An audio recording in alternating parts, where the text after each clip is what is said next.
saya Febrianto Tarmalo, Stambuk A241190283. Saya dari kelas B, Program Studi Pendidikan Fisika, Fakultas Keguruan dan Ilmu Pendidikan Universitas Katulampa.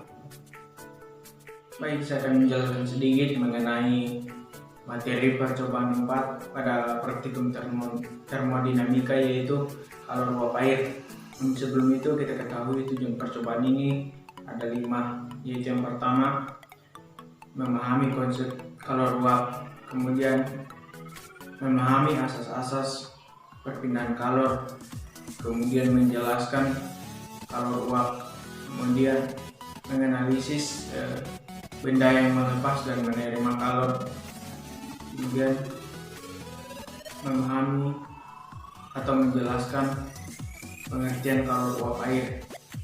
Kita ketahui bahwa kalor itu adalah suhu yang dimana cenderung melepas dari suhu yang lebih tinggi ke suhu yang lebih rendah. Asas-asas yang berlaku pada percobaan ini yaitu asas Black, di mana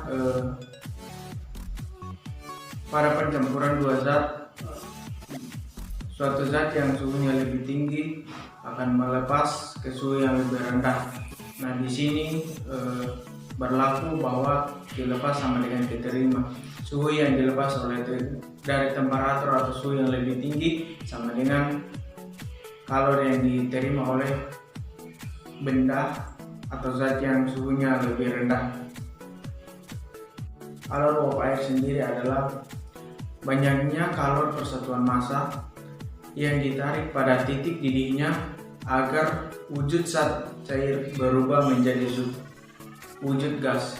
Nah, di sini pada percobaan, contohnya itu pada percobaan memasak air, di mana setiap kita memasak air pada saat suhu yang telah ditentukan, di mana air telah mendidih, di situ airnya terus mendidih dan airnya semakin berkurang.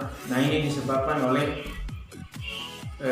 wujud dari zat cair tersebut berubah menjadi wujud gas, sehingga air yang ada di tempat atau di temperatur tempat atau wadah yang sebentar kita panaskan itu dia semakin berkurang.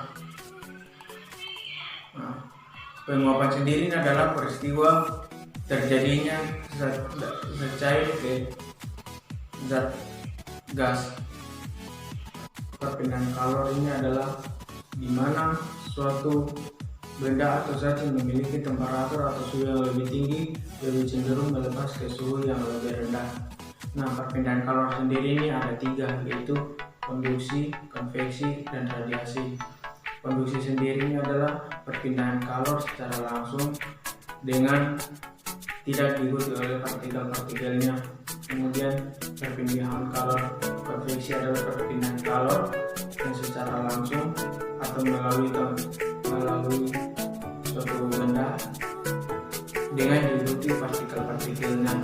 Kemudian perpindahan kalor radiasi. Perpindahan kalor radiasi ini adalah perpindahan kalor yang tanpa disertai oleh benda atau perpindahan kalor secara tidak langsung.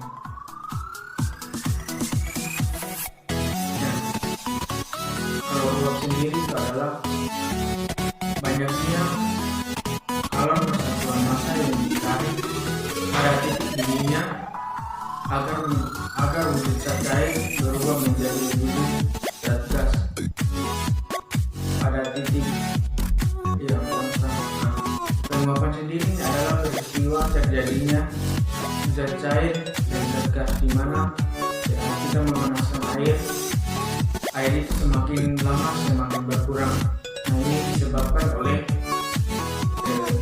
yaitu perubahan penguapan, di mana zat cair menjadi zat gas, sehingga lama-kelamaan air itu akan habis. Nah, saat kita memanaskan air, temperatur atau suhu yang berada pada air mendidih itu tetap sama. Ini disebabkan oleh air itu akan mendidih pada suhu yang telah ditetapkan. Nah, ketika kita mendidihkan air, temperatur atau suhu air itu tidak akan naik, dia akan tetap. Nah, dia telah mencapai batas maksimumnya. Kemudian menentukan benda mana yang melepas dan mana yang menerima kalor. Benda yang melepas kalor itu benda yang suhunya lebih tinggi atau memiliki temperatur yang lebih tinggi, akan lebih cenderung melepas pada kalor yang suhunya lebih rendah. Adalah salah satu fenomena kalor uap air, di mana kita akan memasak air dan kita lihat uap airnya keluar. Mari kita simak.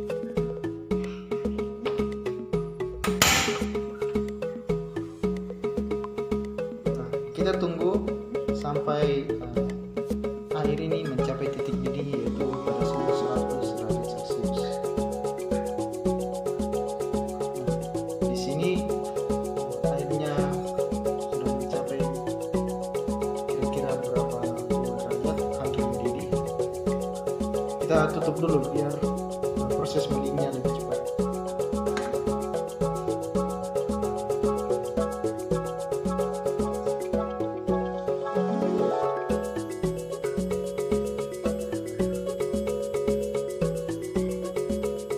Di sini airnya sudah mendidih, sudah mencapai suhu 100 derajat, dan kita melihat ada uap air yang keluar dari gelembung air.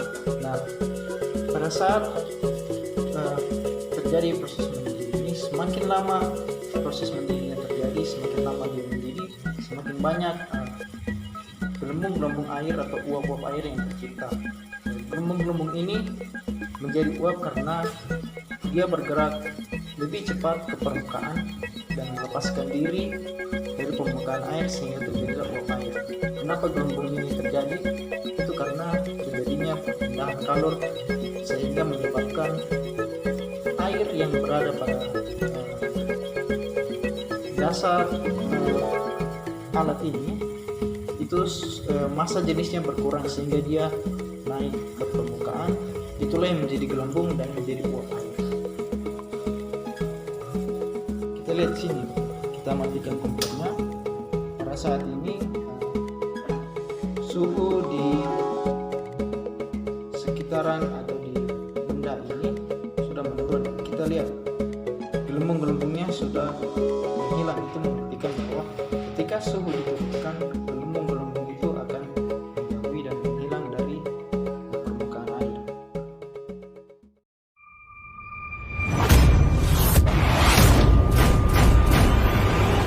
Saat ini saya akan memperkenalkan alat dan bahan yang akan digunakan.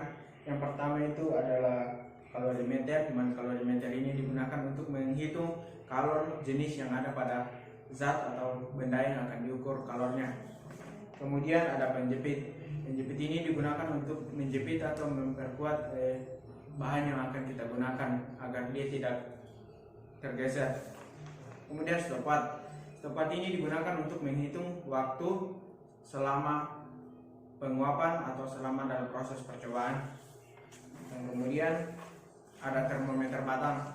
Termometer batang ini digunakan untuk mengukur suhu yang ada pada percobaan atau yang ada pada zat atau benda yang akan kita gunakan pada percobaan ini.